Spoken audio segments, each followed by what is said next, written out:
Bien, bonjour à tous et bienvenue à cette conférence sur le thème Start-up et équipementier, un duo gagnant.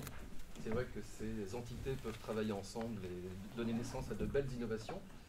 Merci d'être venus aussi nombreux en ce jour un petit peu difficile pour certains qui viennent de loin. Vous êtes là et vous avez bien raison. Pour démarrer, je voudrais vous présenter tout d'abord Charles Aronica, qui est le directeur général de la FIEV, et Romain Stutzmann, le président de France Autotech. Vous l'avez bien vu avec ses kakémonos. En fait, c'est une initiative commune à la FIEV et à France Autotech, histoire de montrer que l'ancien monde et le nouveau monde peuvent se parler et ont même beaucoup de choses à dire. Messieurs, je vous laisse la parole pour représenter un petit peu rapidement une petite introduction de cette manifestation. Très bien. Donc bonjour à toutes et à tous. Tout d'abord, au nom de notre président Claude Cham, ici présent, toute l'équipe de la FIEV et en mon nom, je vous souhaite la bienvenue. Je suis ravi de vous accueillir à la FIEV.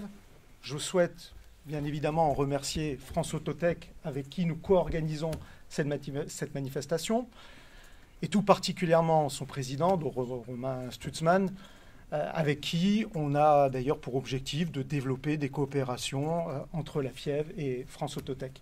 Lorsqu'on a, avec Romain et les équipes de France Autotech et de la FIEV, décidé de lancer cette manifestation, on a rapidement pris le pari de l'organiser exclusivement en présentiel. Alors pourquoi en présentiel?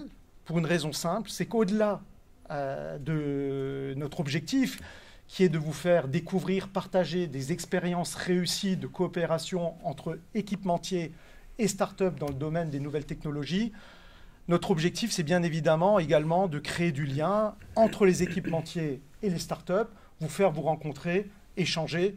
Et donc, pour cela, il faut que vous vous déplaciez. Et d'ailleurs, je tiens à signaler qu'au terme de la manifestation, il y aura un petit cocktail donc, qui vous permettra ces échanges. Avant de passer la parole à Romain, qui présentera rapidement France Autotech, moi, j'aimerais dire quelques mots quand même pour la FIEV, pour ceux qui ne sont pas équipementiers et qui ne la connaissent pas. Donc la FIEV, c'est un syndicat professionnel. C'est une vieille dame. C'est un syndicat qui a plus de 110 ans. Il a été créé en 1910. C'est un syndicat qui représente principalement les équipementiers automobiles. Je vous rappelle que les équipementiers réalisent 85% du coût de revient industriel d'un véhicule. Donc, sont des acteurs extrêmement importants dans la chaîne de valeur automobile. Mais nous représentons également les fabricants d'équipementiers de garage. Et en 2020, sous l'initiative de nos adhérents, de notre président, on a modifié nos statuts pour accueillir les sociétés d'engineering, par exemple Capgemini, Segula, on en a un représentant ce soir avec nous, mais également les startups de la mobilité.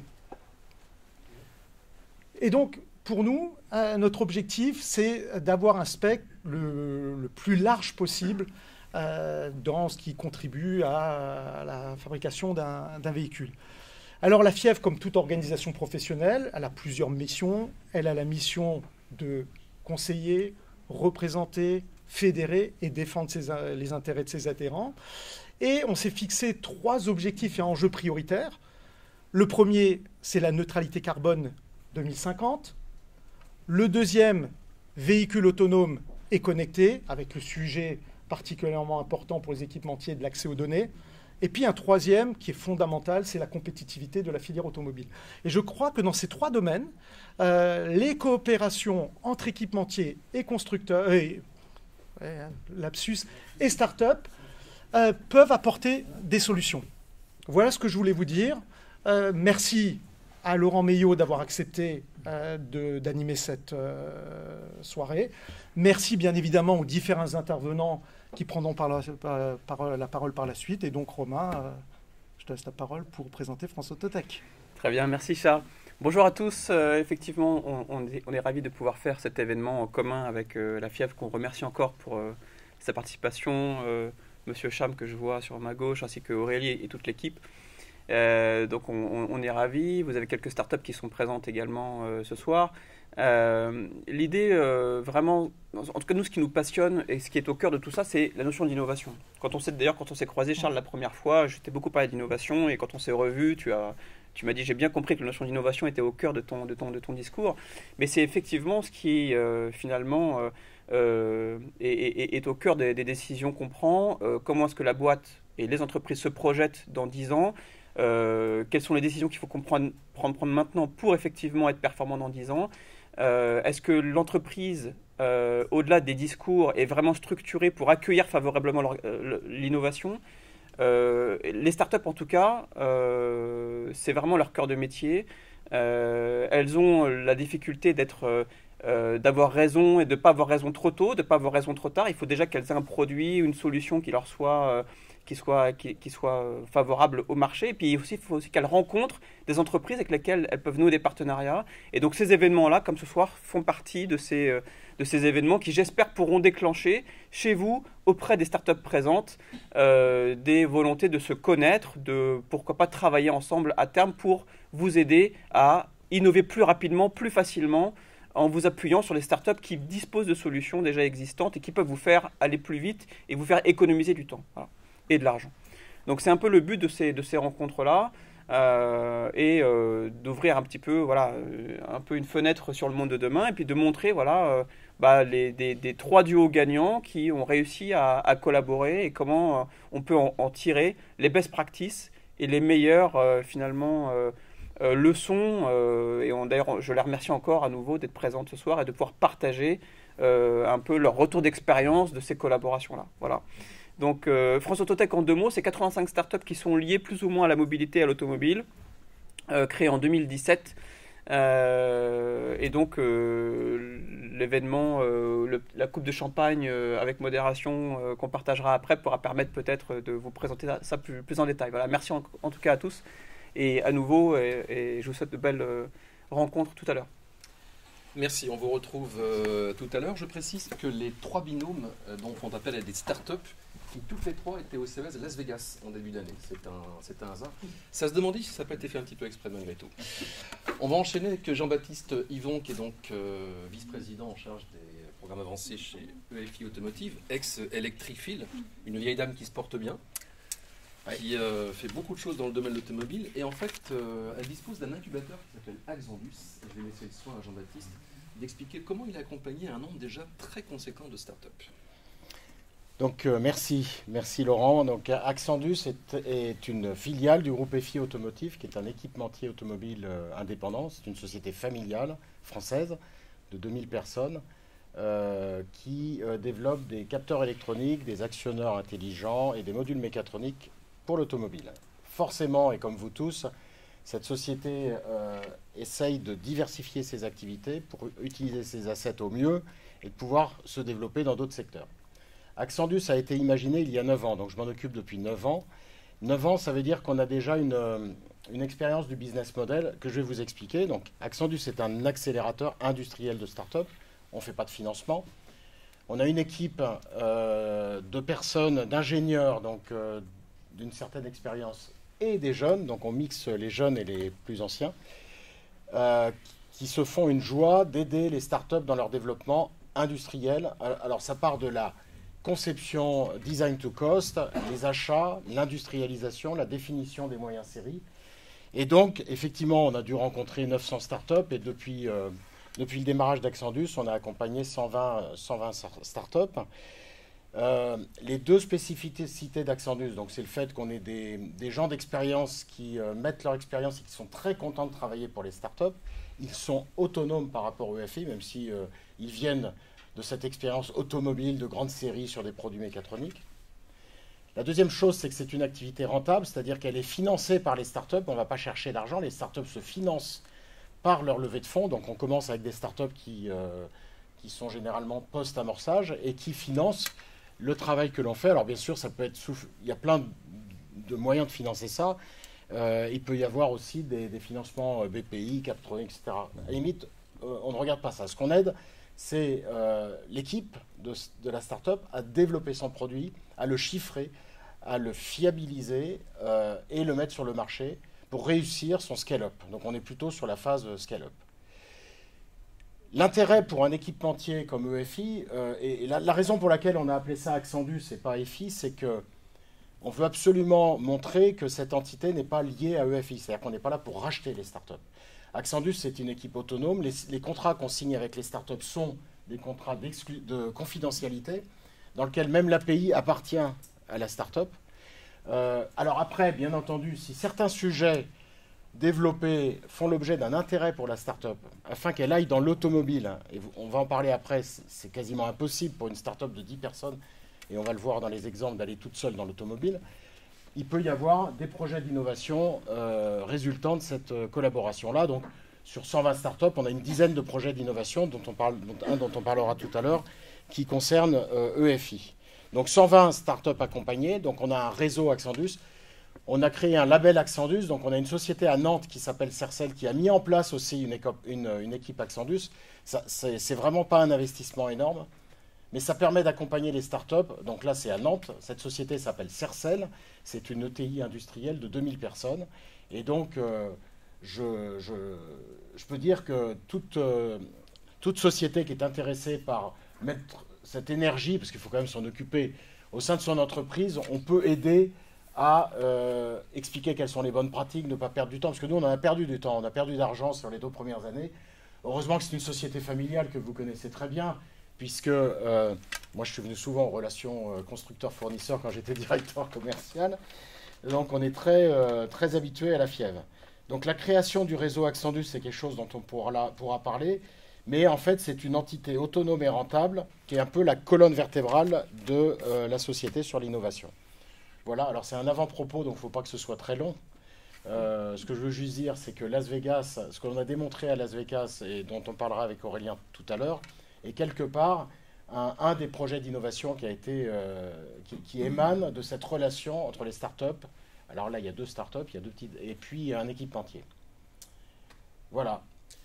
Merci Jean-Baptiste. Jean-Baptiste, comme l'appelle son partenaire, c'est très drôle. On va vous proposer en fait 3 binômes avec à chaque fois un équipementier et une start-up. On va commencer avec Plastic Omnium et Greener Wave. Je vous demandais de bien vouloir vous installer. À chaque fois, c'est toujours un peu une rencontre.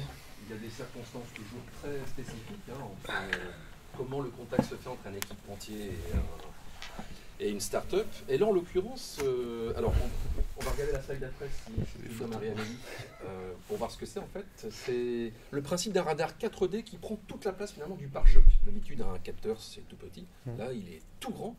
Et alors, ce qui est très amusant, c'est que vous ne pensiez pas du tout, Geoffroy Lérosé, à l'automobile au départ. Non, effectivement. Non, donc nous, on est Greener Wave, c'est une start-up qui est issue en fait d'un laboratoire académique dans le 5e arrondissement qui spécialise des ondes et des ondes pour toutes les applications, donc des télécoms à l'imagerie en passant par les ondes acoustiques. Et donc on a créé une technologie unique de contrôle des ondes électromagnétiques. Le principe, c'est de faire des miroirs qui peuvent se déformer pour piloter un peu les réflexions des ondes électromagnétiques. Et on avait à la base, l'application qu'on visait, elle était vraiment plutôt dans les télécoms et comment rendre les télécoms plus intelligentes. On n'avait en effet pas du tout la vision auto et l'ambition d'aller dans le monde de l'auto. Par chance, Mathieu connaissait bien l'écosystème. C'est ça. Ouais. Et là, vous avez dit, il y a quelque chose à faire. Il y a quelque chose à faire dans le sens où la technologie qui est développée par Greener Wave a besoin pour fonctionner de surface. Si vous voulez faire une antenne ou un radar qui a de bonnes propriétés physiques, il faut de la surface. Or nous, Plastic Omnium, la division IES, Intelligent Exterior System, est producteur de surface. Producteur de surface de carrosserie, de pare-choc, de haillons, de tout ce que vous voulez. Et en fait, ça va un petit peu à l'encontre de la tendance, comme vous dites, de l'électronique de tout miniaturiser. Nous, on se dit on produit de la surface qui aujourd'hui a des fonctions essentiellement de protection et des fonctions esthétiques, que ce soit par la peinture, la lumière, etc. On peut y ajouter une autre fonction, qui est la fonction en fait d'y intégrer un miroir intelligent pour une fonction radar. Et c'est ce qu'on a fait. La techno Greener Wave fonctionne parce qu'on a de grandes surfaces, elle cherche de la surface, nous on en produit. C'est comme ça que s'est fait l'association pour concevoir cette forme de radar qui en fait utilise la taille du pare-choc comme ouverture. Quelque part, vous étiez fait pour vous rencontrer. Alors du coup, est-ce qu'en matière de performance, par rapport à un système classique donc de ADAS, d'aide à la conduite, qu'est-ce que ça donne comme résultat ? Aujourd'hui, un radar, c'est, pour faire simple, une boîte de quelques centimètres par quelques centimètres, donc il y a physiquement une ouverture qui est relativement faible, et par conséquent une résolution qui est relativement faible. L'idée ici, en étant capable de déployer les miroirs de Greener Wave dans un pare-choc, c'est d'augmenter physiquement la résolution d'un radar d'avoir des résolutions qui sont à peu près entre 5 et 10 fois meilleures que les radars conventionnels sur tout le champ de vision devant le pare-choc. Ça a plein d'autres bonnes propriétés en termes d'intégration électronique, mécanique, etc. Mais vraiment l'idée, c'est je tire parti de la surface de la carrosserie pour créer un radar de grande résolution qui permet pour des fonctions d'aide à la conduite d'être plus fiable, plus précise et in fine plus disponible et plus performante. Alors ça fait aussi quelque part, j'imagine, la redondance, parce qu'en fait, il n'est pas question forcément de se passer du lidar et de tout ce qui existe par ailleurs. Caméra, tout ça en fait s'additionne. Ah oui, bien sûr. On ne va pas se passer aujourd'hui, il y a toujours des caméras à bord des véhicules. Il y aura probablement des lidars pour certaines fonctions, mais pour ce qui est du radar, l'idée c'est de passer d'un capteur à faible résolution, mais très disponible, à un capteur toujours très disponible parce que ça reste un radar, mais à forte résolution sur lequel on peut s'appuyer de manière plus sûre si la caméra, par exemple, n'est pas disponible dans des cas de météo difficile ou d'ensoleillement, d'éclairage difficile, par exemple, de nuit ou par soleil couchant ou rasant. Comment ça a été perçu à Las Vegas? Parce que du coup, dans la communication de Plastic Omnium, par rapport au CES, ça a été mis en avant. C'était plutôt bien pour vous d'ailleurs.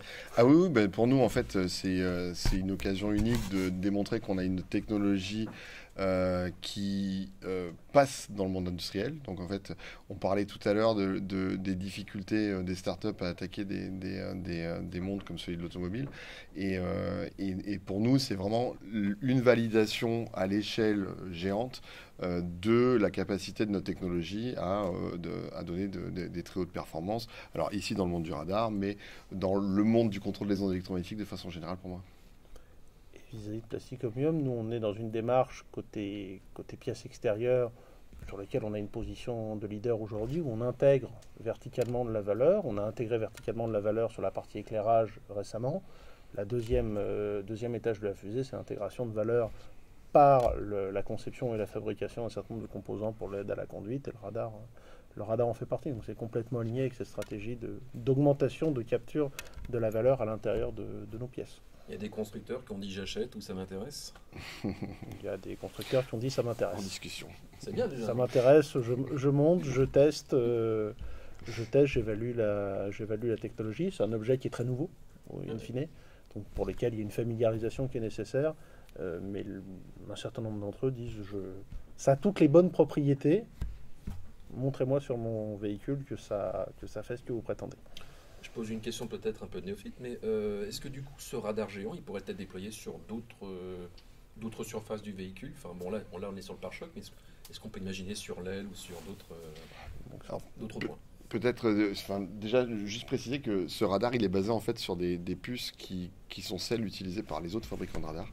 Donc nous, on réinvente pas en fait la fonction, on va dire puce radar. Ce qu'on fait, c'est qu'on déploie nos surfaces justement sur les pièces de carrosserie de Plastic Omnium pour donner des meilleures performances, de la meilleure résolution, des meilleurs angles de couverture au radar. Et donc on peut tout à fait imaginer effectivement déployer de la surface sur les côtés, derrière.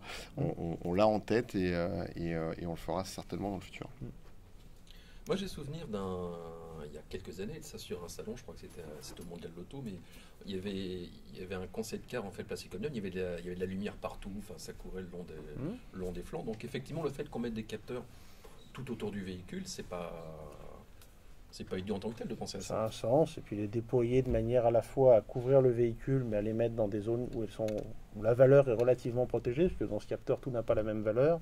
De dire je protège ce qu'il y a de la valeur et je déploie ce qu'il y en a peut-être moins. Je pense à la réparabilité. Oui, ça c'est quelque chose qui a complètement sens. Sur le pare-choc, parce qu'aujourd'hui la plupart des fonctions d'aide à la conduite sont à l'avant. Les ailes sont possibles, d'autres pièces sont possibles. On n'a pas le droit au métal peint. Ça c'est assez physique, mais pour le reste c'est assez ouvert. Ça ouvre des possibilités. Et du coup, comment voyez-vous la suite? Bon, là c'était une première, ça a été remarqué. La preuve, c'est qu'on vous a spontanément en fait. Vous avez été les premiers dont les noms ont été cités pour faire des binômes. Non, c'est bien. Alors nous, comment on voit la suite déjà, ce projet, c'est un projet de longue haleine, puisque, en fait, comme je disais au départ, on n'était pas du tout sur ce type de technologie, et on a quand même fait un bond incroyable avec Plastic Omnium, puisqu'on est passé des basses fréquences des télécoms aux très très hautes fréquences du radar. Donc c'est un projet qui n'est pas terminé. On a encore du développement et ensuite du développement pour le rendre compatible auto, puisque ça c'est côté Plastic Omnium que ça va faire. L'objet dans les prochaines années, c'est de se dire on a un objet, un prototype dit A, de le monter sur un certain nombre, de faire nos preuves vis-à-vis d'un certain nombre de constructeurs pour convaincre de la pertinence de la technologie, tout en parallèle le développer d'un prototype A qui n'est pas totalement qualifié automobile vers un proto B, un proto C et une production. Donc aujourd'hui on passe d'un objet qui a de bonnes propriétés à un développement beaucoup plus industriel pour un SOP dans quelques années. Messieurs, merci. On vous retrouve tout à l'heure pour une petite table ronde. Je vous demandais de passer par ici pour pas être dans le champ de la caméra. Et on va enchaîner avec donc, Novares et Nanomed. Je vais vous demander donc de bien vouloir prendre place. Vincent Ricot et Jean-Claude Rassou, qui nous fait l'honneur de venir de Toulouse. Il est bien en voiture, le pauvre. De peur que ces avions et trains soient annulés. Merci d'être là. Alors Novares, équipementier, donc avant c'était Mecaplas il y a très longtemps. C'était Monaco, tout ça. Enfin bon, le groupe a bien changé. Vous faites des démonstrateurs, hein, donc des Novacars en quelque sorte. Et puis, eh bien, dans les startups que vous couvrez ou sur lesquelles vous avez un œil, il y a donc Nanomed.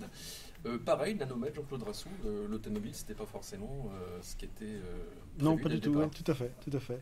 Nous, on développe une encre active qu'on dépose sur n'importe quelle surface, n'importe quelle forme, n'importe quel matériau, et on rend complètement tactile toutes les surfaces. Plus fort. Pardon. Ok, donc on rend tactile toutes les surfaces. On a développé une encre active, et effectivement, on est arrivé sur ce marché-là. Enfin, les besoins en cabine d'intérieur, que ce soit aéronautique ou que ce soit automotive, enfin, on est allé naturellement vers ces marchés-là. Et effectivement, nous, on a rencontré Novares, ça a été, je pense que c'était au Mondial d'automobile, où on a gagné un prix d'innovation en 2018, mes souvenirs sont bons, et donc on a commencé à échanger lors de ce mondial avec Novares. Et du coup, on a créé des liens et des réunions, on a présenté notre technologie plus en détail, et tout doucement, on a monté un projet de prototypage d'une fonction. Là, en l'occurrence, c'était une console c'était un lève-vitre électrique.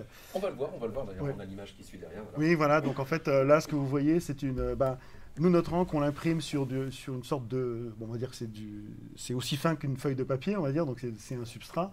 Et du coup, on arrive à coller cette forme 2D sur un objet 3D. Donc, il y a des brevets autour de ça. Et du coup, la pièce que vous avez en bas, c'est un lève-vitre électrique. Et on a juste collé la feuille avec 24 capteurs sur cet objet. On l'a rendu complètement tactile, sensible à l'appui, au swipe, comme on dit. Comme sur un écran de téléphone. Comme sur un écran de téléphone, voilà. Et du coup, ça simplifie considérablement parce qu'il n'y a pas de pièces mécaniques, donc c'est complètement étanche à l'eau, à la poussière. Et ça peut tenir sur n'importe quel type de matériau, en fait, c'est ça l'intérêt. C'est ça. Alors on le colle effectivement, mais le point, c'est que ce sont des capteurs de déformation qui sont les plus sensibles du marché, en fait. Donc la moindre micro-déformation comment dirais-je, de l'objet, on va le détecter et savoir qu'il y a eu un appui. Donc à ce point que l'objet peut aussi être métallique. Donc ça, c'est des choses à faire du tactile sur du métallique, c'est pas simple. Et nous, on arrive à le faire assez simplement, justement parce que la micro-déformation du métal, on va le détecter. Vincent Ricot, je le disais, donc, chez Novares, vous faites des démonstrateurs. Hein, c'est l'occasion de faire un travail collaboratif avec plusieurs fournisseurs ou start-up. Et l'idée, c'est de montrer aux constructeurs, voilà ce qu'on peut faire avec de l'innovation, la plupart du temps, Made in France. Oui, puisqu'en fait, on a un programme d'Open Innovation qui s'appelle Novacar. Et le principe, c'est on identifie des besoins de marché, on identifie des points de friction chez les constructeurs, on regarde aussi les tendances parce que parfois, ça peut être un peu techno-push.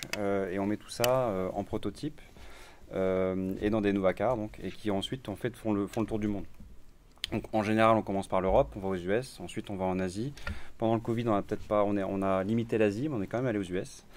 Et l'objectif, c'est de récupérer à la fois des feedbacks des constructeurs et pour pouvoir pivoter. Donc, c'est un peu notre programme de start-up interne, parce que c'est bien d'avoir une idée, c'est mieux d'avoir des feedbacks et de pouvoir s'adapter au marché. Et c'est vraiment l'objet de ce programme-là, c'est de pouvoir comprendre en fait les enjeux, comprendre les exigences. Et en général pour des nouveaux marchés qu'on essaie d'adresser. Alors justement, pour ce type de capteur, est-ce qu'on vous a dit waouh Alors on m'a dit waouh, mais donc ça c'est là où... pour le prix peut-être. Non, pas forcément le prix, mais disons que sur l'interaction en fait, donc qu'a décrite Jean-Claude, en fait Le point, c'est comment on intègre ça. On a eu des feedbacks, c'est faites-nous de la déco, parce que vous avez vu, c'est une pièce noire, donc faites-nous des choses un peu plus décorées, parce que c'est un peu la tendance. Deuxième feedback, c'est le taux de pénétration des voitures électriques. En fait, va remplacer petit à petit les véhicules mécaniques. Donc, il y a une grosse traction de marché sur tout ce qui est Smart Surface. Et ça, d'abord en Europe, ensuite en Chine et en dernier lieu aux États-Unis, pour plein de raisons de marché. Et donc là, c'était le deuxième feedback. Et le troisième, c'était effectivement de travailler toute la partie ergonomique.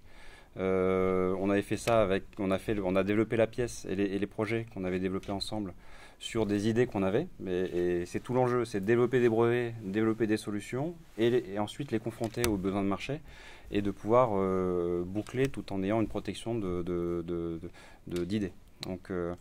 Et donc avec tout ça, en fait, on est en train de pivoter pour voir comment on fait pour adapter pour prendre en compte ces besoins-là et être évidemment compétitif en coût, parce que c'est pas souvent, c'est quand même pas la moindre des choses.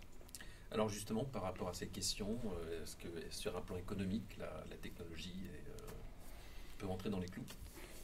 Oui, alors après, après on rentre justement dans la problématique d'industrialisation et de production. Donc, on est en plein dedans.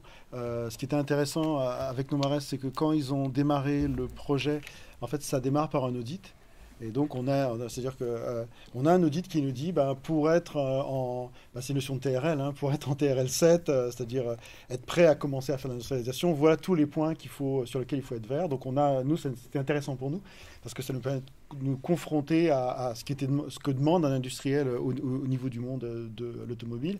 Et donc, ça nous donne une sorte de trajectoire. On doit passer en vert tous les points qui nous sont identifiés. Et on est en plein dans ce projet-là. Donc, le coût, le prix, mais le coût est effectivement très sensible à les volumes, les formes sur lesquelles on va s'installer. Mais aujourd'hui, on n'est pas trop inquiet. On va dire, voilà, je vais le tourner comme ça. C'est une question de travailler et d'avancer et de monter en puissance sur la production en volume. Vincent Rizzo, sur votre stratégie par rapport aux startups, donc on a vu que chez EFI Automotive, ils ont un incubateur, donc vous faites appel à des partenaires via des démonstrateurs, des démocars. Qu'est-ce qu'on peut dire sur votre approche par rapport à cet écosystème? Alors aujourd'hui, on a deux approches. On travaille, comme je dis, on a un incubateur interne, donc c'est-à-dire que les équipes développent des idées en regardant les tendances. Et en général, c'est une source de dépôt de brevets. Et ensuite, on est dans une démarche make or buy. Est-ce qu'on peut faire les choses en interne avec les compétences qu'on a, ou est-ce qu'on doit aller chercher des compétences externes? Et c'est là que les techno-providers, je préfère les appeler techno-providers que start-up, parce qu'en général, c'est plutôt ça. Ils amènent une technologie pour un domaine donné et on essaie de l'élargir pour le scaler dans le monde de l'automobile. Donc ça, c'est une première approche. En sachant que donc là, pour ça, on fait des partenariats. Et ces partenariats visent à développer et identifier si on a un vrai besoin de marché en win-win. C'est-à-dire, en fait, typiquement, toi, tu as pu développer la technologie et la maturer pour voir aussi comment l'appliquer pour d'autres marchés. Et puis, pour Novares, c'est une manière de dire on va développer une solution pour un marché donné et travailler avec un expert du domaine. Donc ça, c'est un premier aspect. Le deuxième aspect, c'est travailler avec des business partners, donc ceux qui ont déjà un pied dans l'automobile. Et le but, c'est d'aller plus vite ensemble également. Donc c'est dans une démarche make or buy également de pouvoir se dire on va aller plus vite pour pouvoir proposer de la différenciation pour Novares. Ensuite, il y a différentes étapes. D'abord, on commence par un NDA. On va regarder, on va se renifler un petit peu, on va voir s'il y a petit accord de confidentialité, oui, pour voir si effectivement il y a des choses qu'on peut échanger ensemble. Ensuite, et c'est ce qu'on a développé avec Nanomade, qui est en fait un contrat de partenariat, donc de co-développement, où par exemple on définit à l'avance le partage de valeur et puis la démarche de go-to-market. Et ensuite, s'il y a une transformation, on investit. C'est-à-dire, en fait, on n'investit pas forcément pour faire des multiples, mais pour pouvoir sécuriser les approvisionnements en cas d'industrialisation. Et oui, c'est qu'après, derrière, il faut fournir. Ah oui, parce que l'industrie automobile, et ça, je sais que dans les échanges qu'on a eus, c'était parfois une découverte. C'est 5 ans de production et 10 ans de garantie décennale, donc c'est 15 ans, on s'engage pour 15 ans, c'est presque un mariage. Donc, active et durable. Voilà, c'est ça.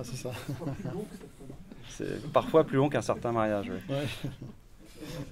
Très Très bien. Je propose qu'on passe au troisième binôme. Je vais enlever Merci. partir par ici. On va retrouver Jean-Baptiste Pilon et Aurélien Ibanez qui représentent donc la société Akeo Plus. Je trouve Jean-Baptiste votre petit cartouche. Merci.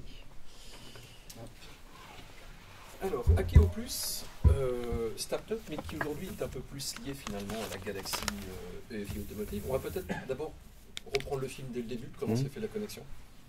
Oui, alors la connexion, du coup, elle s'est faite d'abord côté Axandus. C'est PSA qui avait du coup entendu parler de cette entité agile qui était Axandus, qui du coup avait tout un écosystème de start-up. C'était encore PSA à l'époque ? C'était encore PSA à l'époque. Donc il y a quelques années déjà. Quelques années. Ouais. Voilà, qui était arrivé avec une demande d'un robot chargeur, donc sur du comfort charging, comment charger automatiquement avec un robot un véhicule. Et du coup, Axandus est venu nous contacter. Avec cette demande. Nous, à l'époque, on n'était pas du tout axé automobile non plus. On peut montrer les images dans un instant. Nous, on était sur de la robotique plutôt high-tech, donc beaucoup de perception, etc., mais pour de l'industrie aérospatiale, pharma, etc. C'est pas une balance, hein. Ça ressemble à une balance. Ni un truc pour faire du sport, voilà. Voilà. Donc là, c'est la version du CVS. Et c'est pas un aspirateur non plus, robot. Ça ressemble, hein. Ça y ressemble. Donc, plus loin, c'est voilà. Donc c'est un robot de recharge par induction, pour expliquer quand même ce que c'est. Donc c'est un robot qui vient, du coup, il a son câble à l'intérieur, il vient enrouler, dérouler son câble aussi, parce que c'est quand même une des problématiques. Et il vient amener du coup un pad d'induction, comme un chargeur téléphone si vous voulez. La spécificité, c'est qu'il vient localiser le véhicule du coup automatiquement, et ça va lui permettre de positionner très précisément l'inducteur et de venir le plaquer surtout sous le véhicule. Et ça va permettre d'avoir un rendement qui est très proche finalement de la connexion conductive. Ça, c'est vraiment la spécificité. Et pour ça, voilà, on est sous le véhicule, donc on a du gravillonnage, on a de la boue, on a des choses comme ça. Donc tout ce qui est localisation optique, ou laser, peu importe, tout ça, ça ne passe pas. Il faut savoir qu'on est sous une caisse de véhicule, du métallique partout, donc on a dû développer beaucoup de choses. Le véhicule, on voit pas, c'est un pick-up à rame. C'est un Dodge Ram. Voilà, donc il fait 3 tonnes et demie, j'imagine, Oui. plus que ça. Il y a à peu près 6 mètres. Voilà, c'est ça. Un petit véhicule pour marche américaine. Voilà.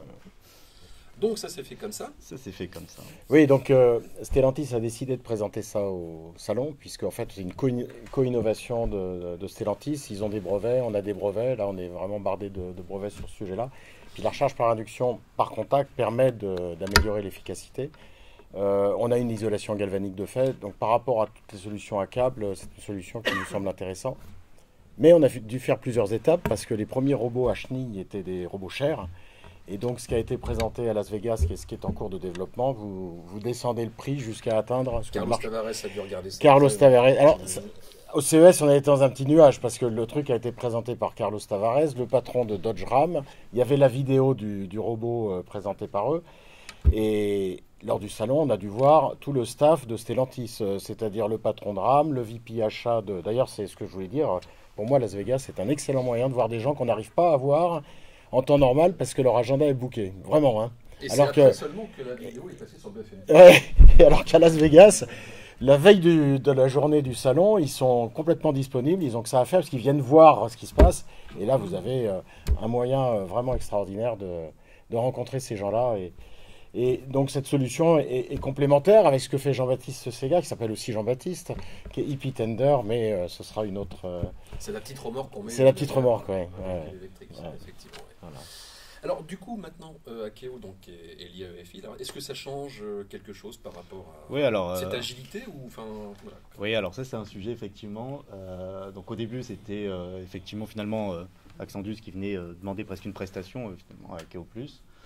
Et finalement, Akeo Plus a émis la volonté de rejoindre le groupe Electric Field pour justement pousser ces sujets-là et apporter un peu finalement de son agilité à Electric Field et à Axandus, et en même temps profiter aussi de la taille d'Electric Field, qui est quand même souvent quelque chose qui est problématique pour une startup, la taille.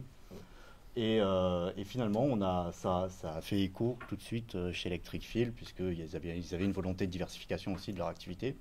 Et cette volonté de diversification, ça a permis vraiment de de garder un peu une vigilance au cours de l'acquisition, de faire en sorte que Akeo+, que la startup ou le techno-provider, selon comment on l'appelle, garde aussi tout son ADN, toute son indépendance, donc toutes les autres activités qu'il a, peut-être hors automobile, qu'elles restent là aussi potentiellement. Et ça permet aussi de s'assurer que finalement on garde aussi toutes les compétences au sein de la startup, qu'il n'y ait pas des départs, des choses comme ça qui se passent. Voilà, donc il y a de la robotique, du data management, de l'intelligence artificielle, tout ce qui tourne autour de la robotique qui nous intéresse d'une manière générale. Donc du software, beaucoup de software. Je pense que c'était... Et il a raison de dire qu'ils continuent leur vie. Ça c'est important. Et le patron d'Akeo+, est un ancien start-upper. Alors, comme disait Jean-Baptiste, les grands chefs à plumes de Stellantis étaient là, donc ça doit faire quelque chose quand même de voir qu'on a des grands patrons qui sont... Oui, oui, complètement. C'est vrai que là, c'était un changement d'échelle pour nous, clairement. Complètement, un changement d'échelle, même un changement de dimension. Alors nous, on était sur quand même... C'était peut-être ce qui se disait aussi avec le binôme précédent. Si on n'est pas dans l'automobile dès le départ, les volumes automobiles, on ne les imagine pas. Donc c'est vraiment... tout est très différent. Et ça peut être assez vertigineux, peut-être pour une start-up aussi, ce genre de... voir tout ce que l'on doit engager derrière, soit pour maintenir effectivement les 10 ans de garantie, faire face à un éventuel rappel, se mettre sur les normes automobiles, etc. Donc du coup, s'adosser effectivement à un équipementier, c'est, je pense, l'une des meilleures solutions pour pas refaire des erreurs finalement qu'eux ont déjà essuyées. En tout cas, les robots de recharge, d'autres constructeurs y réfléchissent. On se souvient que Volkswagen a communiqué sur le sujet, entre autres. Donc c'est quelque chose qui, a priori, est plutôt dans l'air du temps. Oui. Donc vous avez les robots de recharge. Alors vous parliez des Chinois ou de Mob Energy, je vais citer un Français, qui amène des batteries usagées pour recharger des véhicules dans des parcs auto. Il y a plusieurs modèles. Là, on n'embarque pas de batterie. Ce robot ne fait qu'amener l'énergie au véhicule pendant les heures chez vous, pendant la nuit, dans l'entreprise, pendant que vous travaillez. Et la recharge automatique va se développer pour une raison très simple, c'est que la réversibilité qui va être nécessaire quand on aura beaucoup de véhicules électriques, qui permettra pendant les heures de pointe d'aller chercher de l'énergie sur le véhicule, ne pourra se faire que si on a quelque chose d'un peu automatique pour amener l'énergie. Et qu'on n'attend pas que la personne branche son câble. Donc il y a quand même un intérêt.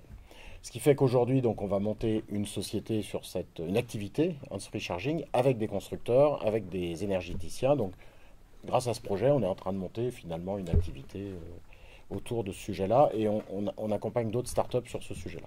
Voilà. Très bien, je propose que les autres binômes viennent nous rejoindre ici. On va faire une petite table ronde. On va serrer un petit peu, mais le principe, c'est un petit peu ça, c'est le côté... Il y a de la place pour tout le monde. Voilà. Bon. Mettez-vous comme vous pouvez. Mettez-vous ici. C'est moi qui vais tout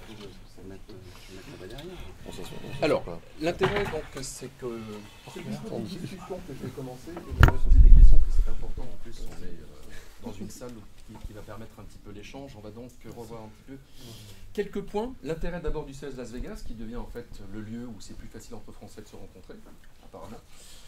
Mais surtout, c'est les startups, les liens entre startups et équipementiers, comment ça se passe. Et pour une startup également, comment gérer finalement ce passage à l'échelle, la croissance. Parce que ce n'est pas toujours très facile. D'abord, peut-être un point, parce que les 3 startups étaient au CES Las Vegas. Est-ce que pour vous, c'est vraiment le lieu, the place to be, vraiment l'endroit où il faut être pour quand on a une technologie un peu sympa à présenter? Qui se lance? Bon, au hasard, Jean-Pierre. Merci, super, sympa. Non, mais je pense qu'il y a plusieurs endroits où on peut être. Il y a le CES, il y a Vivatech aussi qui est pas mal. Ouais. Et c'est vrai qu'on rencontre pas mal de gens, des gens effectivement qui sont assez compliqués à rencontrer au cours de l'année. Et là, on a des endroits où on a des gens qui sont à l'écoute quelque part. Et nous, à chaque fois, c'est vrai qu'on rencontre beaucoup de gens, mais on a effectivement quelques dossiers assez intéressants qui donnent suite. Et donc, je pense que c'est très important d'y être, que ce soit le CES, que ce soit Vivatech. Et il y en a d'autres, mais en tout cas, ces deux-là, je pense qu'ils sont importants. Je ne sais pas pour les autres startups, mais... Nous, c'est un peu différent dans le sens où c'est Plastic Omnium qui est allé au CES et on a été sur le stand de Plastic Omnium. Je pense que c'est des endroits qui sont très bien pour effectivement rencontrer des prospects, éventuellement, même et surtout français, effectivement. Mais après, il y a plein d'autres salons et nous, on a commencé sur des salons comme ça, Vivatech, etc.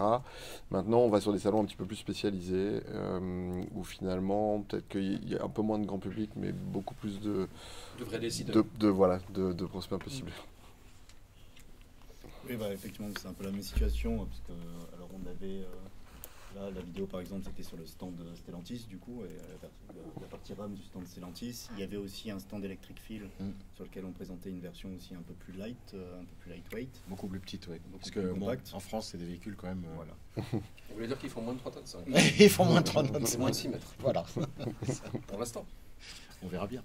Donc au-delà de les faire en compte, c'est vrai qu'effectivement il n'y a pas que le CES, clairement pas. Il y a des choses très spécifiques. Il n'y a pas que là qu'on peut rencontrer des Français. Il y en a beaucoup en France aussi. Mais après, c'est sûr que c'est au-delà du fait que ce soit quand même un certain budget, ça reste aussi, ça permet quand même ça apporte une certaine visibilité dans des domaines qu'on n'avait pas forcément ciblés. On rencontre des gens qui n'étaient pas forcément dans notre périmètre. Donc ça peut émuler aussi des choses qu'on n'aurait pas forcément anticipées. Pas parce que c'est le CES vraiment, mais parce que c'est quelque chose de généraliste. Voilà, je pense que oui, les trois thématiques, la mobilité, qui était très présente, les véhicules connectés d'une manière générale, Sony, Amazon ont présenté des véhicules, et puis la santé. Il y a énormément de start-up dans le domaine de la santé connectée, les appareils qui mesurent tout ce que vous voulez autour du corps. Et c'est un gros marché. Après, c'est énorme. C'est énorme. Ah bah, le CES, oui. Il faut y aller en basket. Il y a la télé, le téléphone, les drones aussi, c'est gigantesque. Il faut des bonnes chaussures. Oui, exact. Alors, les startups, quand elles travaillent dans l'automobile, alors c'est vrai que on pense tout de suite, on va aller voir le constructeur, et bon. Quand on a un rendez-vous chez Renault, chez Stellantis, ça ne veut pas dire que la partie est gagnée, en fait. C'est beaucoup plus compliqué. C'est presque un parcours du combattant, non? Oui. Question ouverte pour tous les intervenants, bien sûr. Alors, chez Novarius, on a développé un petit outil, des petits workshops avec les partenaires avec lesquels on travaille, qui en fait, c'est l'approche système. En fait, on regarde le nombre de parties prenantes qui séparent une start-up de la vente finale. C'est à peu près une cinquantaine. Donc effectivement, c'est plus qu'une... C'est le jeu des petits chevaux, c'est ça? C'est ça, oui. Avec les dés, c'est ça. Donc il y a quand même 50 jalons à passer quelque part, 50 personnes à convaincre pour pouvoir transformer l'essai. Donc c'est effectivement quelque chose qui peut être assez long. Jean-Baptiste, je reviens sur un chiffre, parce que il y a plus de 100 startups qui ont été accompagnées. Vous en avez vu 900 en tout? Oui. Donc ça veut dire à la fois qu'il y a un foisonnement en France. Il y a un foisonnement qui est important, donc au gré de ces rencontres, il faut être assez clairvoyant sur la qualité de la start-up et surtout la qualité du dirigeant et de l'équipe. En fait, on voit beaucoup de choses, beaucoup de choses, mais puis après on apprend à... On s'est même fait une règle du jeu. Enfin, on essaye de. Vous aussi, vous avez une boîte à outils. On a une boîte à outils aussi. Il faudrait la partager au sein des adhérents de la FIEF, finalement. Mais il y a des gens super. Il y a des gens super. Et effectivement, on le voit à l'équipe, quand l'équipe se pose les bonnes questions, est humble par rapport au sujet, connaît ses concurrents, sait dire moi je sais faire ça par rapport aux concurrents et je suis à peu près à tel prix, c'est quand même déjà bien parti. Si en plus ils sont sérieux, on arrive à faire des choses, quoi. Alors j'ai un petit message qui me dit que la FIEV a donc une offre pour les startups et que justement c'est une thématique qu'elle veut mettre en avant, et c'est pour ça d'ailleurs qu'on a choisi, que la FIEV a choisi avec France Autotech bien sûr de faire cette conférence. Donc bien sûr beaucoup de startups, il y a une sélection à faire. Après j'ai envie de dire, c'est comment vous qui êtes jeune entrepreneur, parce qu'en fait vous êtes entrepreneur en puissance, comment vous faites pour gérer finalement, ça y est, vous avez un grand partenaire, on vous parle de volume, enfin, est-ce que ça vous fait peur, Jean-Claude? Quand on vous parle de 10 ans de garantie, peut-être des dizaines de milliers, des millions peut-être d'exemplaires. Non, mais après c'est peut-être lié à mon parcours chez Motorola, etc., qui font que y avait du volume, donc ça ne fait pas peur en soi. À la fin, c'est une question d'avoir mis en place les process, le système de qualité, tout un ensemble de choses, et c'est pas facile pour effectivement atteindre ce genre de production avec des notions de risque, etc. Mais c'est pour ça qu'il faut des partenaires dont c'est le métier pour y arriver. Sinon, effectivement, c'est quasiment impossible si on n'a pas des partenaires des tier 1, tier 2, que ce soit en automotive ou en aéro aussi. En aéro, on a des partenaires en aéronautique et c'est un peu le même débat. Il faut qu'on soit supporté, on va dire, entre guillemets, par des gens dont c'est le métier et c'est leur industrie. Ils nous transmettent un peu les exigences des industries dans lesquelles on va aller et on doit s'adapter. quelque sorte. Oui, on a une trajectoire, oui, on va le dire comme ça. Mais... Nous, on est sur deux sujets auto principalement, et dont l'un avec Plastic Omnium et l'autre directement avec un constructeur. Et je pense que le jeu dans les deux cas, c'est de ne pas être en frontal avec l'OEM. Donc l'idée, c'est avec Plastic Omnium, ça va être justement de faire tout ce qui est spécifique auto, et de faire produire en fait par Plastic Omnium, parce qu'on est simplement incapable de le faire. On est simplement incapable d'avoir les assurances derrière, de pouvoir. La taille de ma société, c'est juste pas possible. Et sur l'autre sujet, c'est pareil. On peut pas être tier 1 dans le mode auto. Et là, je parle du cas figure idéal, c'est beaucoup de commandes, mais il y a un point quand même, c'est les rappels. C'est des choses qui peuvent arriver. Ça peut arriver. Par contre, il y a peut-être quelque chose d'intéressant pour les startups, c'est que ça peut nous arriver, je vais prendre le cas de l'aéro, parce que c'est plus facile pour moi, ça peut nous arriver de travailler avec un OEM, je dirais, pour faire du prototypage, pour voir un concept, comment le concept peut passer ou pas. Et à partir du moment où l'OEM, lui, il dit ça, ce concept-là, il est bien. Du coup, maintenant, tu vas discuter avec mon tier 1, parce que maintenant, on va discuter sérieux. Et il faut discuter avec le tier 1, voire tier 2. Et donc, du coup, il y a quand même... Les deux approches sont possibles. C'est ça, voilà, sont complémentaires, en fait. Après, l'automobile reste un monde très processé, très processif, très exigeant d'un point très possessif aussi. Très possessif aussi, et très exigeant d'un point de vue qualité, d'un point de vue développement, même pas d'un point de vue industriel. Et c'est vrai qu'il y a une bascule qui se fait entre des cœurs technologiques très forts, puis leur adaptation à un monde qui a toutes ses propriétés en termes de process, d'exigence et de normalisation, parce qu'à la fin, on reste quand même dans un monde qui est drivé par des normes et par des exigences. Et ça, c'est vraiment le travail d'équipementier de rang 1 ou 2 de faire ce job-là. C'est très, très, très difficilement accessible en frontal à des startups qui, en général, en plus, ont plusieurs marchés. Donc, sur chacun des marchés, cumulent les mêmes contraintes, que ce soit de l'aéro, l'automobile ou d'autres marchés. Mais cette transition, elle peut être quand même assez brutale, même si on passe par un équipementier. Donc je pense que c'est quand même, ça peut être une bonne idée de se rapprocher quand même assez tôt finalement de quelqu'un du métier pour éviter justement d'être entre guillemets dans son coin avec ses propres contraintes et de pas imaginer finalement de finalement pas avoir ne serait-ce qu'une idée en fait de vraiment quelles sont les contraintes que m'imposerait soit l'OM et même l'équipementier finalement qui serait mon partenaire, et donc de le faire rentrer dans la boucle, ne serait-ce que même légèrement au début, d'avoir un partenariat plutôt juste de conseil par exemple, c'est quelque chose qui peut aussi permettre d'aller beaucoup plus vite après derrière sur une mise sur le marché.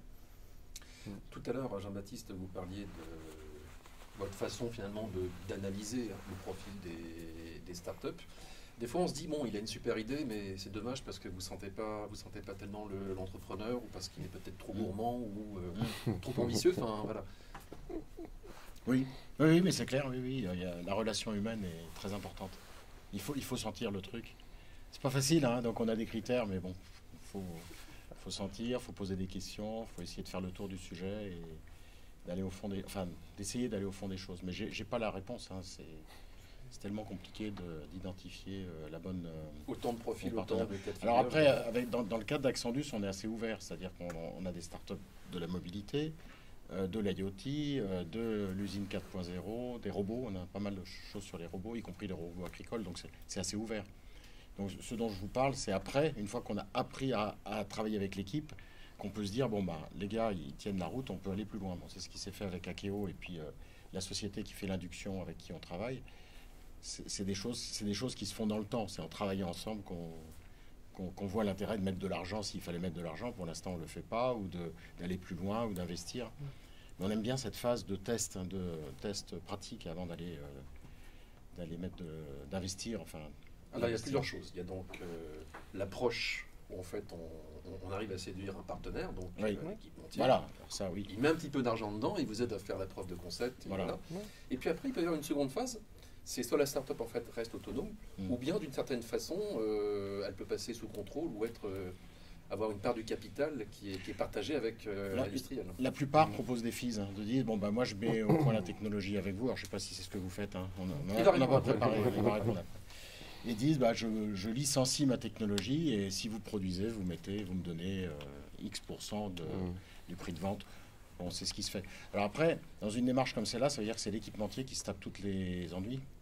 Donc il faut trouver le bon compromis, parce que quelqu'un qui vient avec une bonne idée et une licence parce qu'il a posé un brevet, c'est généralement 1% du chemin, quoi. On sait très bien que tout le reste est à venir. Donc c'est là où il faut être un peu sioux avec la start-up pour trouver le bon... Et puis la patience, parce qu'en fait, ça peut très bien marcher sur un salon, bah oui, mais le temps que ça soit intégré dans une voiture, c'est peut-être 4-5 ans. C'est ce que j'allais dire, il y a une notion de... Moi, ce que j'ai appris en automotive et en aéro, c'est le cycle de vie business, où venant du monde du grand public, des produits consumer, ça va très très vite. Et là, c'est vrai que c'est des cycles de 3 ans, 5 ans, 7 ans. Et il faut tenir le chemin, quoi, parce que c'est une start-up. Donc du coup, ça aussi, c'est intéressant. Alors, Geoffrey, par rapport à cette approche où l'industriel peut prendre une partie, voire éventuellement racheter la start-up, est-ce que c'est des cas de figure, on y pense quand on vient de créer sa structure? Nous, disons qu'on est une technologie qui est vraiment multi-applicative, multi-verticale, etc. Et on a construit une relation vraiment unique avec Plastic Omnium, puisqu'on a commencé à travailler avec eux. On était 2 dans la boîte, donc c'est facile. On est 50 maintenant. Donc on a été très soutenu par Plastic Omnium, et évidemment on envisage pas mal de cas. La prise de contrôle n'est pas d'actualité, non, puisqu'on a trop d'autres applicatifs. Mais la façon dont on travaille avec Plastic Omnium, c'est effectivement, depuis le début, il y a de la R&D qui est payée par PO. Nous, on développe des choses chez nous, on garde l'autorisation de le développer sur les autres verticaux, et en contrepartie, il y a une exclusivité qui va vers PO sur le vertical auto et sur l'applicatif qu'on a. Et pour l'instant, ça marche très bien. Et voilà, c'est vraiment une histoire pour nous de long cours. C'est important, ce que vous disiez, Jean-Baptiste, c'est que la start-up vive sa vie. Que Geoffroy vive dans l'aéro, que Geoffroy vive dans les télécoms ou dans le spatial. C'est-à-dire qu'il va continuer à être productif, avoir des idées. Que ces idées-là se reversent sur la techno et réciproquement. Donc c'est un pari qui est gagnant-gagnant. Et moi, je n'ai pas de vocation à faire des fusées ni des satellites, donc ça tombe assez bien. En tout cas, le témoignage aussi, quand même, peut-être de l'autre côté, c'est de se dire... En fait, une acquisition aussi, ça ne veut pas dire qu'on va forcément perdre non plus les autres secteurs d'activité, par exemple, typiquement. C'est-à-dire que ce n'est pas non plus exclusif. En fait, tous les modèles sont possibles, hein, je pense, honnêtement. Mais souvent, on se dit, bon, s'il y a une acquisition, et effectivement, du coup, une prise de contrôle, on va se dire, voilà, toute notre activité va complètement mourir et on va nous concentrer sur l'auto, par exemple. Ce n'est pas nécessairement le cas. Et ça peut être bien, effectivement, en ce moment, beaucoup de gens parlent de diversification pour toutes les industries. Et peut-être que dans le cas d'un équipementier automobile aussi, c'est une bonne chose. Je sais que du coup, Electric Field, enfin EFI travaille beaucoup là-dessus, avec aussi prochainement EFI Invent, justement pour accompagner encore cette diversification, aller plus loin. Donc c'est quelque part un électron libre. Ça peut être aussi plus complexe qu'un équipementier automobile peut aussi devenir un peu plus complexe dans sa structure. On regarde tous en adjacence des marchés, pas trop loin, mais on regarde tous en adjacence des marchés pour s'étendre. Après, il y a des sauts. On peut aller loin. On peut aller loin, bien sûr. Il y a des sauts qui sont plus complexes que la start-up perde son ADN. Parce que c'est pas qu'une techno, une start-up. Là, leur équipe de 20 personnes, il n'y a pas eu de départ. Et ça, c'est vachement important. Il ne faut pas qu'il y ait de départ. Parce que ils sont soudés en quelque sorte depuis le début. Il y en a qui sont revenus même. Avant le rachat, ils sont revenus. Donc voilà, il y a des choses intéressantes qui se passent. Et on verra bien. Voilà. Mais voilà, c'est... Quand on disait, c'est pour ça le terme techno-provider aussi, il est particulier parce que voilà, une start-up, c'est effectivement une techno souvent. On s'articule autour d'une techno. Mais en fait, voilà, c'est des compétences. Et puis, il y a des compétences souvent des fondateurs, qui est centré sur cette techno qu'ils développent. Et après, au fur et à mesure que ça grossit, il y a d'autres compétences qui s'articulent autour. Et en fait, c'est aussi ça, l'intérêt d'une start-up. C'est-à-dire que ce qu'ils peuvent faire à un moment, ils pourront le faire aussi sur autre chose, potentiellement plus tard. Pas forcément dans 5 ans, mais peut-être que dans 10 ans, ces mêmes compétences peuvent donner naissance à autre chose. Et je pense que ça aussi, c'est un truc à pas forcément oublier. On va parler un petit peu d'argent, je précise pourquoi. Il y a des startups qui prennent la lumière. D'un coup, on parle d'eux parce que voilà, ils ont une super innovation, il y a de l'intérêt, puis d'un coup, on parle d'eux. Ils lèvent des fonds, parfois des fonds de façon importante. Et puis, il suffit qu'ils aient qui trébuchent, et là d'un coup, tout le monde les allume. Est-ce qu'on n'est pas trop exigeant par rapport à ces startups? Premier point. Et après, c'est comment gérer évidemment cet afflux de succès et garder la tête froide pour bien investir.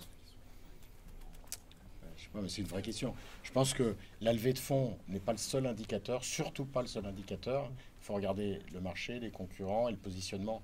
Et moi, je vois plein de communications sur les levées de fonds. Et je pense que ce qu'il faut, c'est être sur le terrain. Il faut regarder ce que ça donne, comment ça se vend. Il faut de l'argent. Mais la levée de fonds, bon, c'est un outil. Hein. C'est comme moyen. C'est comme moyen pour financer quelque part l'arrivée sur un business ou comment on arrive à créer de la valeur économique. Mais c'est que ça. Je vais vous donner une anecdote. J'ai assisté récemment à la conférence d'une société qui est dans l'hyperlocalisation par GPS. On va faire ça. Ils ont eu une petite levée de fonds de quelques millions. Il y a un journaliste qui a dit, mais franchement, vous êtes des charlots, parce que pour être des champions mondiaux, il faut au moins 100 millions. Enfin, vous êtes des petits joueurs, quoi. Et le gars a dit, écoutez, nous, c'est un système de licence, donc c'est pas la peine qu'on ait des dizaines de millions, en fait. Le marché se fera tout seul. Mais voilà, ils étaient pris pour des petits joueurs parce qu'on on n'annonce pas des quantités incroyables. Je crois qu'ils étaient au CES, Laurent, non? Oui. Ils sont français. C'est surtout même, c'est l'inverse, en fait. S'il y a trop de fonds, en fait, on risque de la tuer, la start-up. Oui. Parce qu'elle va prendre des mauvaises décisions. Alors justement, quelques bons exemples. Quels sont les pièges à éviter? Parce que à un moment, on est tenté de recruter, on est tenté de faire des investissements. Et moi, je pense qu'il faut rester un peu auvergnat. Je suis pas auvergnat du tout, hein.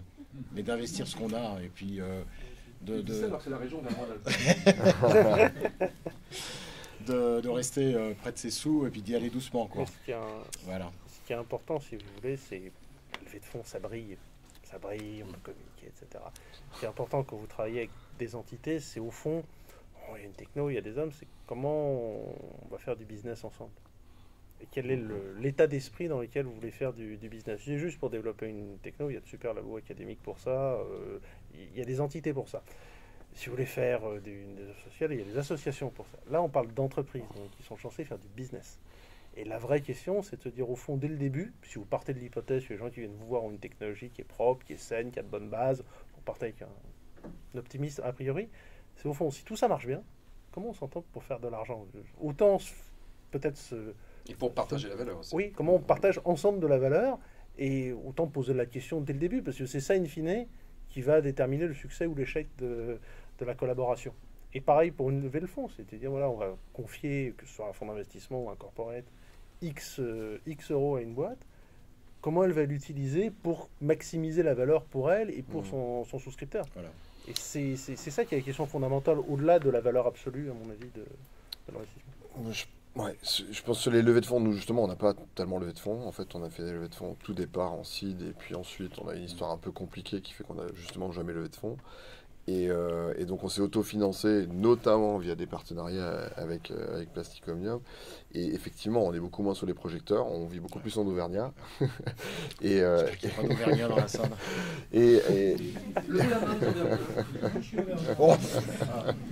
Monsieur le Président. Mais c'est hyper bien parce que ça permet justement d'apprendre à gérer de façon efficace et de ne pas se noyer dans les dizaines de millions d'euros comme on voit certaines startups.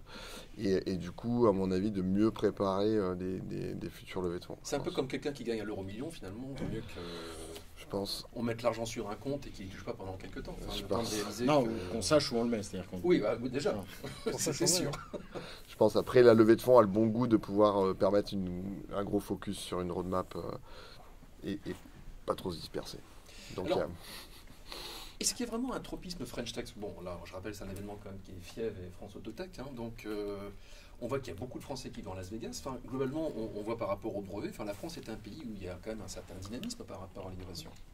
Vous qui êtes internationaux, enfin, Plastic Omnium, Novares, EVFI, est-ce qu'il y a vraiment quelque chose en plus chez nous?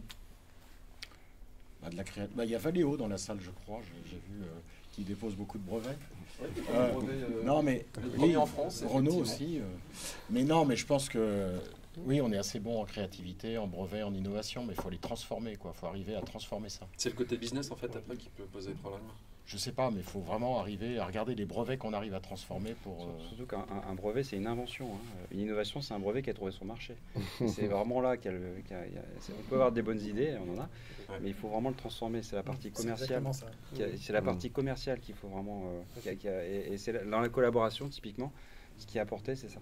C'est un peu comme un chercheur qui publie dans une revue scientifique. L'histoire ne s'arrête pas là. Il faut voir qu'il faut aller plus loin. Il y a tout le chemin. Mais c'est pour ça que se poser la question assez tôt de cette partie. Si tout se passe bien, pour prendre des hypothèses, comment on transforme? Alors le si tout se passe bien réclame énormément d'ingéniosité, d'innovation, d'investissement. D'accord. Tout ça, c'est vrai que se poser la question assez tôt, c'est à mon avis fondamental. Il faut savoir que 70% des brevets sont abandonnés au bout de 7 ans parce que ça coûte cher d'entretenir un brevet. Donc c'est-à-dire qu'on peut poser un brevet, on le dépose, après on l'étend, c'est le PCT, et puis après il faut payer pour l'entretenir. Bon, si on voit qu'il n'y a pas de marché, on arrête d'entretenir le brevet. C'est une politique de gestion de portefeuille de brevets. Donc le nombre de brevets, je pense c'est important, mais dans les brevets déposés, mais tout le monde le fait, je donne pas. Il faut regarder ceux qui sortent, ceux qui vont loin, et ceux-là les entretenir. Mais encore, ce n'est que mon avis. Mais pour revenir à votre question, vous avez en France sur des thématiques, on voit autour de la table, des écosystèmes assez fabuleux. Enfin, sur le contrôle des ondes dont GreenerWave est issu, il y a plein d'autres sociétés qui font d'autres choses, alors pas dans l'automobile, mais dans d'autres domaines, sont complètement extraordinaires. Et c'est pas le seul. Donc on a des grappes d'écosystèmes autour souvent de labo public ou d'écoles. Qui sont tout à fait performants, ils sont top niveau. Alors c'est là où la veille compte beaucoup, parce qu'en fait, chez les acteurs de l'automobile, ça veut dire qu'il faut s'ouvrir en fait à d'autres univers, être capable d'aller voir ce qui se fait en dehors de sa zone de confort, quelque part. Toujours, bien sûr. Mais en France, on a le CIR qui est quand même vachement intéressant. On a la BPI. Moi, la BPI, je trouve que ce qu'ils font, c'est remarquable. Ils aident. On peut dire ce qu'on veut de la BPI, mais on a quand même cet outil. Ah bah oui. Enfin, moi, je pense. Mais juste, il faut savoir, il n'y a pas que le financement aussi chez BPI ou les autres guichets, même régionaux. Le financement, c'est une chose, mais ça a tendance aussi à faire du techno-push. On pourrait avoir aussi la perf de financement et du coup rester aussi sur cette techno, la pousser sans forcément regarder ailleurs. Mais tout ce qui est BPI, etc., il y a aussi des formats d'accompagnement justement pour aller vérifier de la pertinence marché, financer aussi quelques petites études, même pour des choses très amont. Regarder, vérifier un peu, confronter des usages, etc. C'est aussi ça, en fait, ce genre de guichet. Donc, il faut penser aussi à aller toquer là-bas quand on est une start-up. Donc, ça, c'est un point fort en France. Voilà, on a quand même beaucoup de choses. Donc, avant, c'est vrai qu'on était très juste sub. Maintenant, il y a quand même beaucoup de choses. Donc, faut les exploiter. Et le problème, c'est que effectivement, ça permet peut-être un peu trop de faire vivoter des choses qui vont pas dans la bonne direction. Ça pourrait être du palliatif. Au moins, aux US, ils foncent, ils ont un gros paquet de pognon, puis s'ils se plantent, quoi.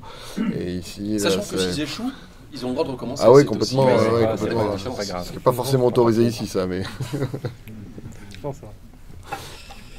Très bien, je propose qu'on ouvre la salle aux questions.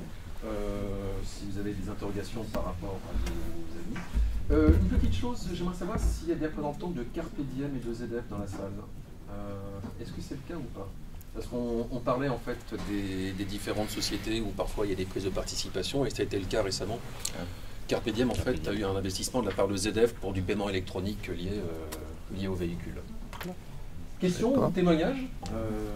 Jean-Baptiste Seger, votre e-bitender, notre prolongateur, c'en est où? On avance. Mais c'est vrai que c'est un processus diaboliquement long. Moi, arrivant d'un monde tout à fait extérieur à l'automobile, je viens de la finance. Alors le risque, on prend du risque, et puis c'est même un actif, le risque.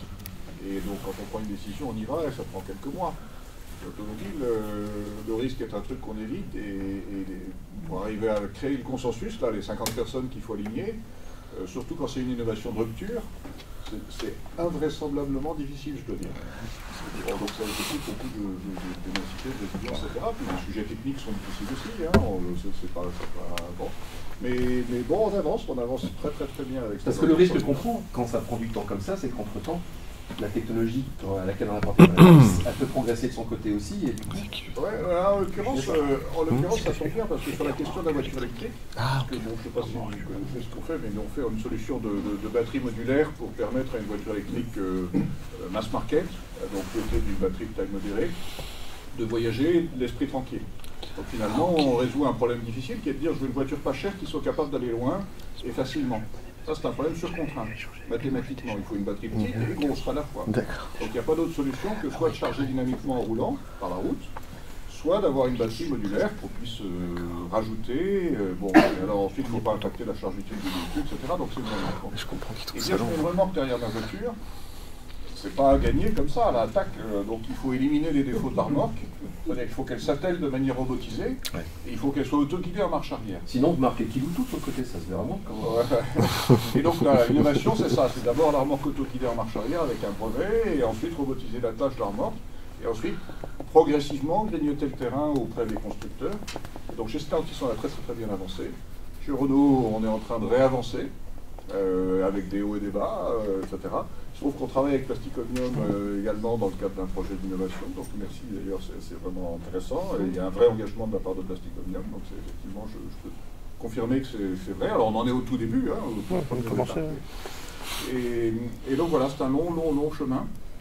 Et le monde de l'automobile est spécialement difficile pour les startups avec un décalage de mode de décision et un décalage d'enjeux et voilà, qui fait qu'on est bloqué au milieu de tout ça et on peut facilement mourir étouffé.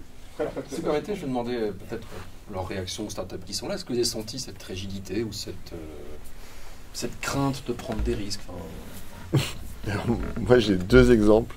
Donc, j'ai PO et un OEM dont j'ai pas le droit de dire le nom, mais et c'est très différent dans les 2 cas. Il y a, dans un cas, effectivement, c'est jalon, et on risque pas grand-chose et ça prend très longtemps. Et chez Plastic Omnium, très différent. Boîte familiale, décision rapide, et c'est pas facile, il faut délivrer, mais les processus de décision sont pas du tout les mêmes. Chez Akeo Plus ou Jean-Claude, vous avez un mot à dire par rapport à ça? Alors, chez nous, on a été justement préservé par Electric Field. Alors, c'est effectivement, on n'est pas.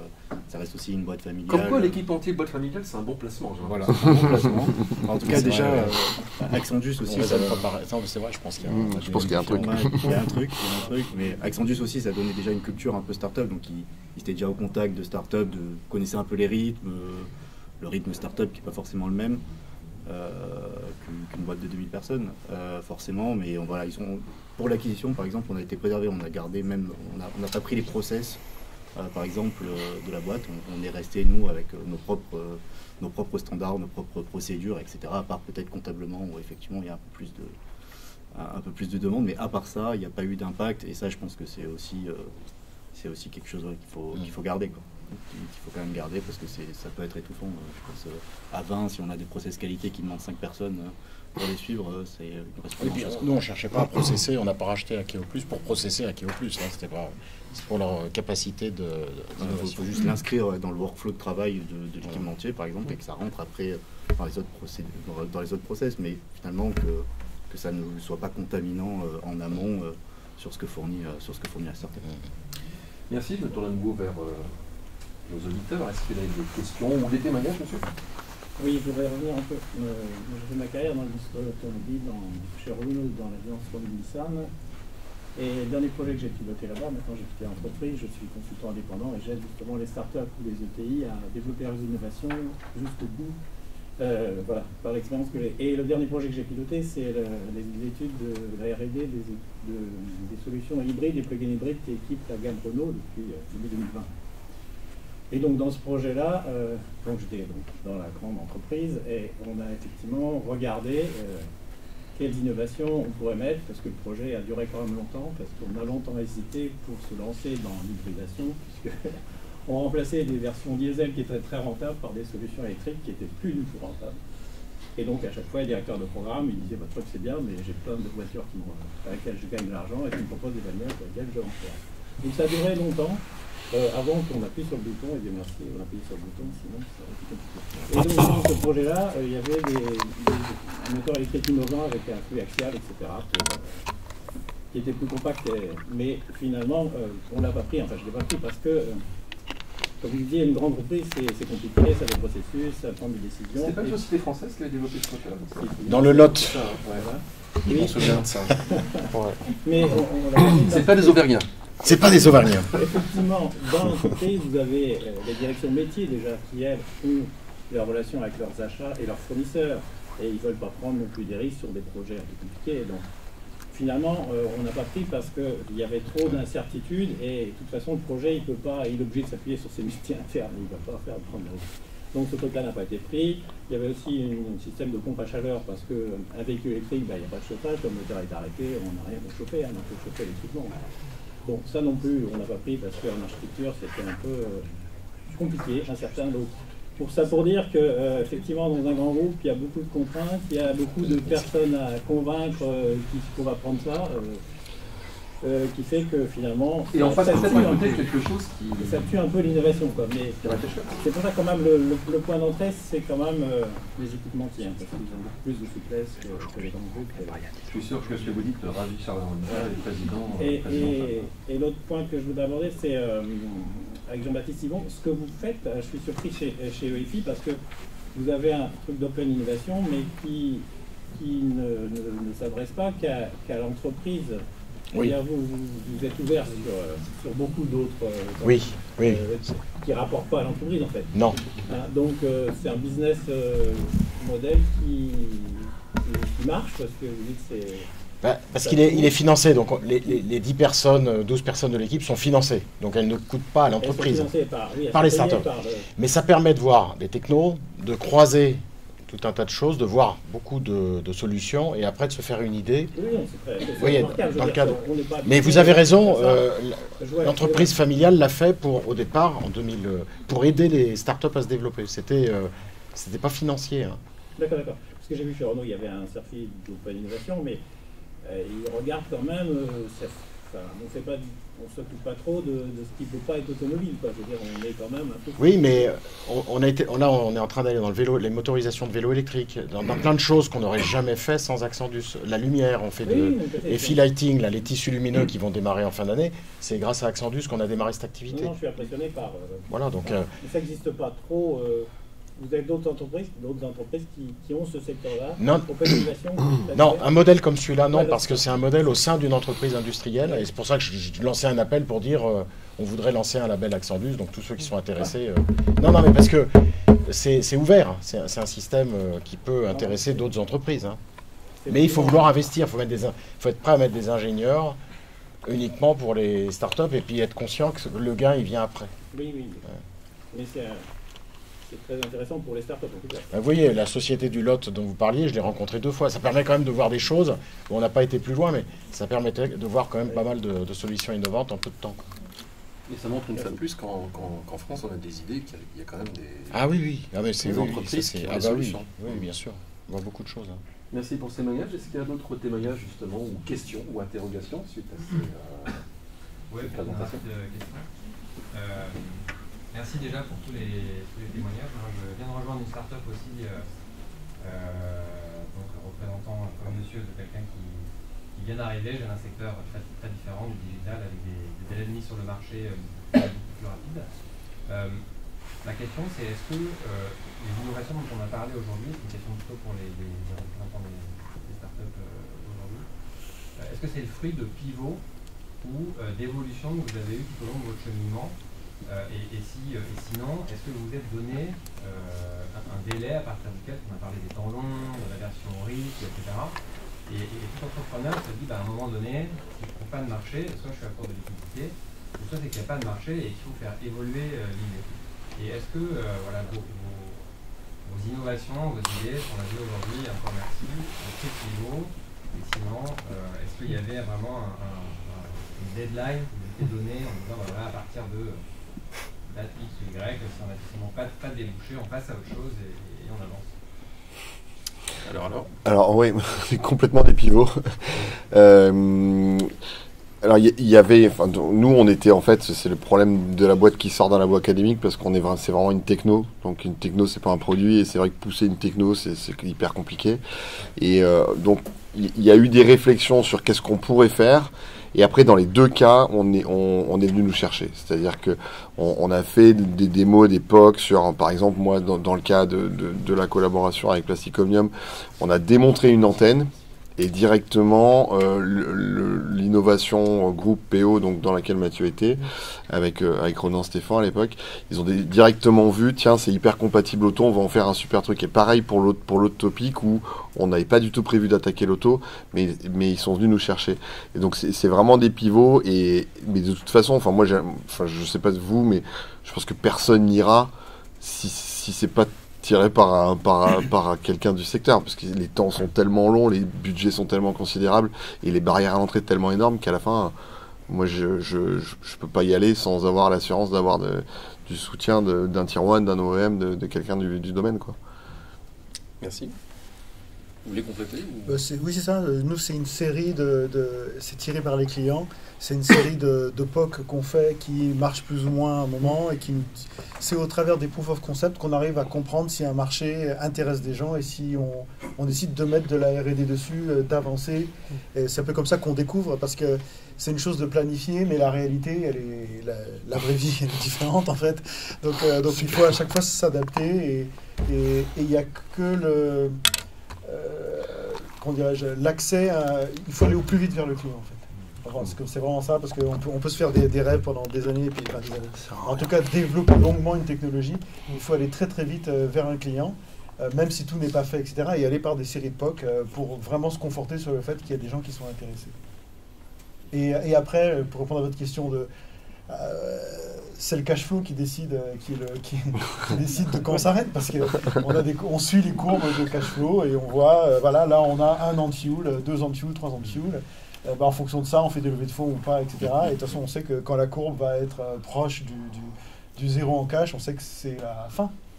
Donc, bien évidemment, on anticipe, mais c'est un peu ça la règle. Oui, nous, c'était un pivot aussi. Et puis après, justement, pour ne pas avoir à la fin du cash flow, on est allé voir du coup Electric Field, on a toqué à la porte. Est-ce qu'on peut faire partie de la grande famille?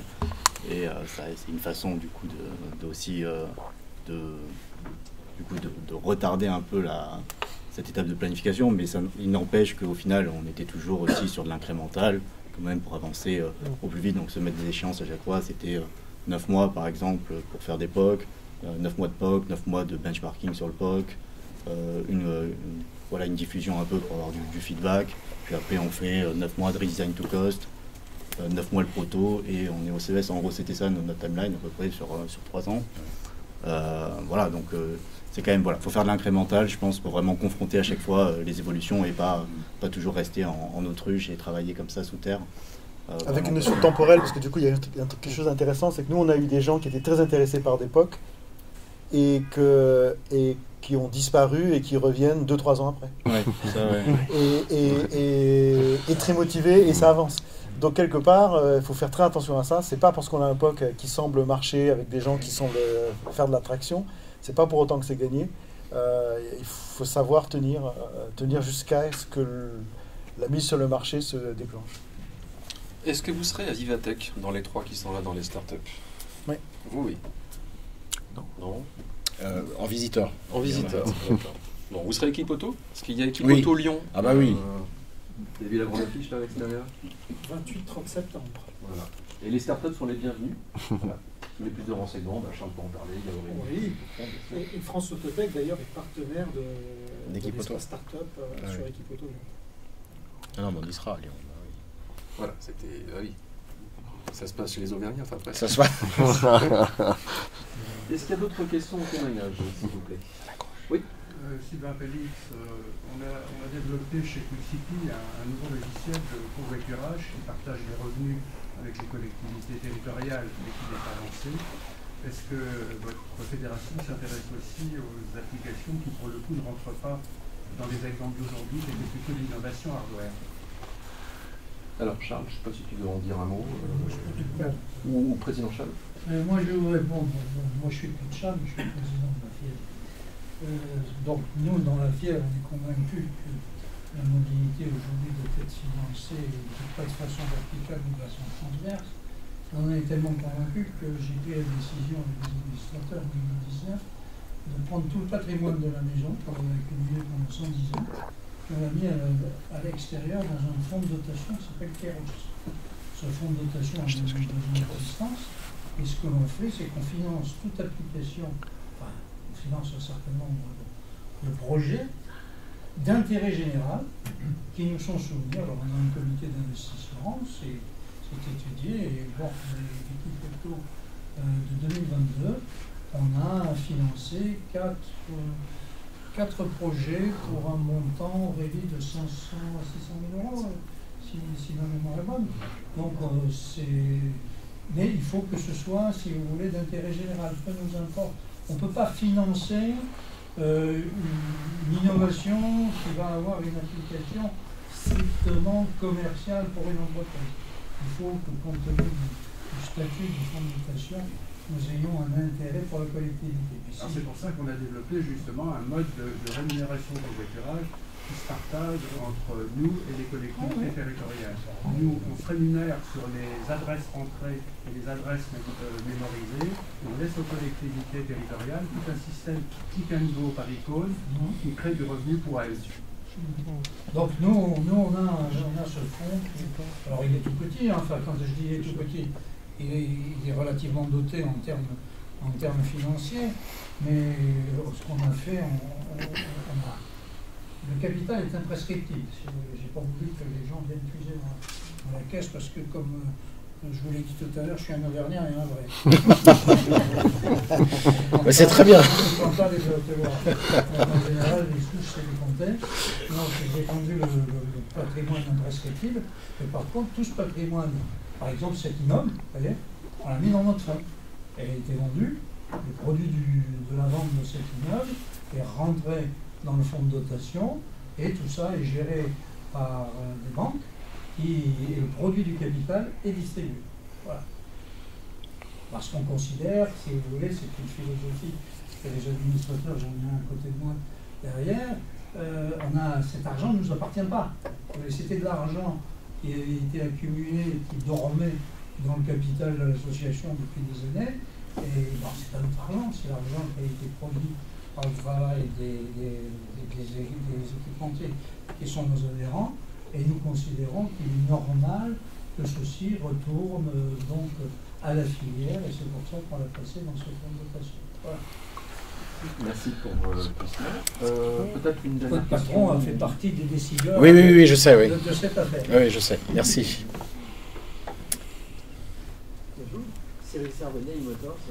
Existe-t-il une marketplace, un endroit où on va retrouver toute l'offre de start-up en France dans le domaine automobile? Ça. Peut-être que Romain pourra en dire un mot. Je réfléchissais, mais pas encore. Pas comme ça, mais il y a la BPI. La BPI. Mais on retient l'idée. Merci. Peut-être une dernière question. On approche en fait de l'heure de conclusion. Bon. En tout cas, on peut remercier nos binômes équipes de start-up. Qui nous ont apporté beaucoup de détails pour faire preuve de transparence. On les remercie. Je vais vous demander de bien vouloir quitter la salle. Pour Romain, pour France Autotech, et peut-être avec Charles d'ailleurs, en binôme également, pour pouvoir conclure cette session. Bon.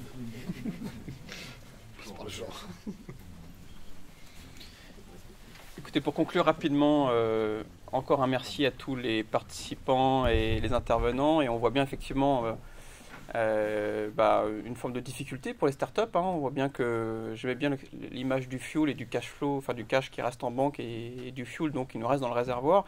C'est exactement ça. Donc les startups, il faut qu'elles soient ambitieuses mais pas téméraires. Il faut qu'elles soient persévérantes mais pas obstinées.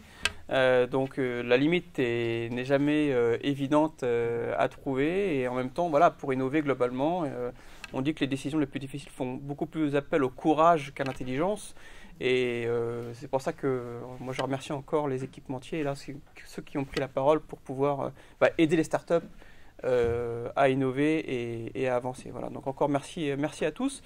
J'ai vu quelques startups également présentes. Vous avez vu Jean-Baptiste de Hippie Tender, mais j'ai vu également Mathieu de Carmove, Vincent, j'ai vu également Steve de Acerta qui sont juste là. Donc n'hésitez pas aussi à vous rapprocher d'eux si vous avez des questions à leur poser, parce que encore une fois, pour que un deal se fasse, il faut qu'il y ait un bon nombre d'étapes, mais les étapes ne se font pas si la première prise de contact ou s'il n'y a pas un effort de la part de l'équipementier pour venir screener, regarder ce que font les startups.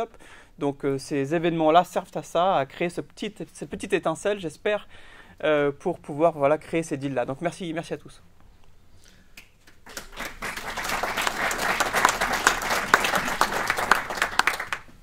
Moi, je ne vais pas être très long. Merci effectivement aux 3 binômes. Moi, j'espère que vous avez pris autant d'intérêt que moi à les écouter. Moi, j'ai beaucoup appris. Un dernier point, je le redis, prochain grand événement, venez tous, venez nombreux, et si possible, venez exposer à Équipe Auto Lyon 28-30 octobre, Espace Startup. Septembre, j'ai dit octobre. Septembre, pardon. 30 septembre. Et donc, comme je l'ai dit en introduction, l'un des objectifs de cette manifestation, c'est de créer du lien, c'est d'échanger. Donc, je vous invite maintenant à partager, à continuer ces échanges, juste à côté, au cours d'un cocktail. Voilà. Et puis, à très bientôt. Merci. On fait une petite photo de groupe, non?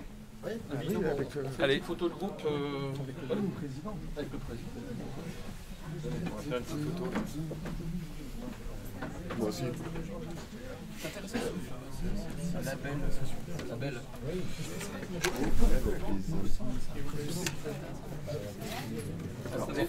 Alors, les grands derrière, les plus petits devant.